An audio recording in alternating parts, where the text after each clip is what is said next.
so we're going to look at this tree here, which has lots of examples of pruning cuts. Some of them good, some of them not so good. And I'll just point your attention first. There's a cut here. It's made a couple years ago. And this cut was done correctly. They cut perpendicular to the branch being removed, and they stayed outside of the branch bark ridge. And so now you can actually see the tree is covering this wound. It's about half gone now. I don't know if you can see all the way in there, but that cut in the next year or two is going to disappear entirely, which is what we want to happen anytime we prune a tree branch off. We want to see those wounds heal quickly and the tree stay healthy. Now, some other examples that are not so good, we have something here called a flush cut. You might think this looks good because it's nice and smooth, but this is very bad for the tree. It will be very difficult for the tree to actually close over this wound because it's so large and it's cut into the branch collar. And so this tree is going to have a much harder time healing this cut than the one that was made over there. Now we're going to look at one more thing over on this side. All right, so now here, this is a recent pruning cut. A fairly large branch was removed, and it may have been growing into the road. That may have been the reason that it was removed.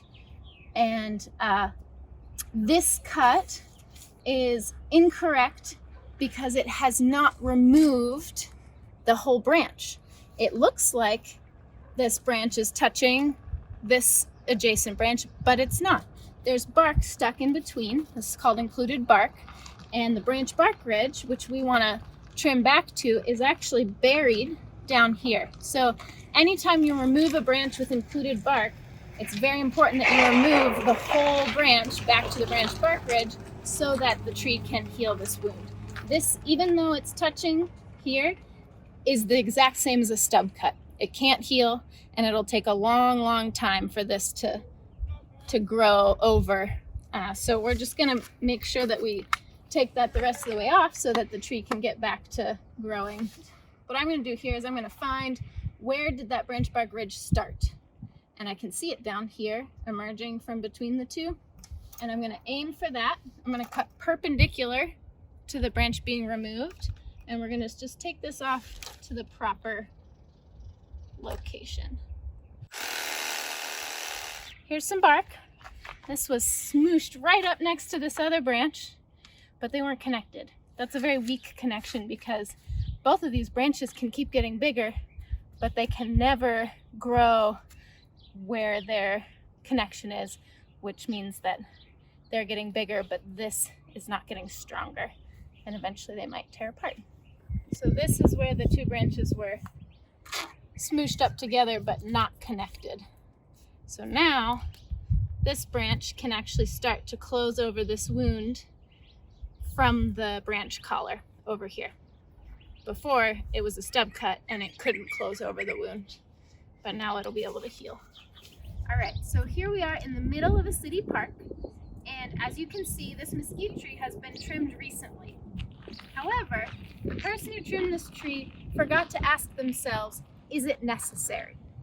Now, remember, the reasons we are trimming is for safety, for clearance over walkways, and for clearance over roadways. There are no walkways or roadways in the vicinity of this tree. So why was this tree pruned? That's the biggest question that should be asked. Not only was this tree pruned poorly, but it didn't need to be pruned at all. And an area that used to be a nice shady place for people to hang out is now an absolutely hot, sunny, barren parkscape. So keeping in mind that this tree should never have been pruned, we're going to look at some of the damage that was done. This cut, it's okay, but it's a little close to a flush cut. We'll learn about those later. This cut is a stub cut. This can't heal because there's some branch still attached sticking out. This is also a stub cut. And over here, if you can see, there's a big slash where someone was not careful with their saw and cut into the other main branch. Down around the other side, coming over here, we have an even larger stub cut. This is a huge branch, and it was not cut back to the branch bark ridge, which means that this wound cannot close. And finally, an entire trunk was taken off this mesquite. Again, should be asking yourselves why and does it need to be done? In this case it didn't, and this cannot heal. This is a very large stub cut, and in a year this is going to be full of response growth sprouts, which is the tree's way of trying to protect itself, and it will be unsightly and an unfriendly place to sit.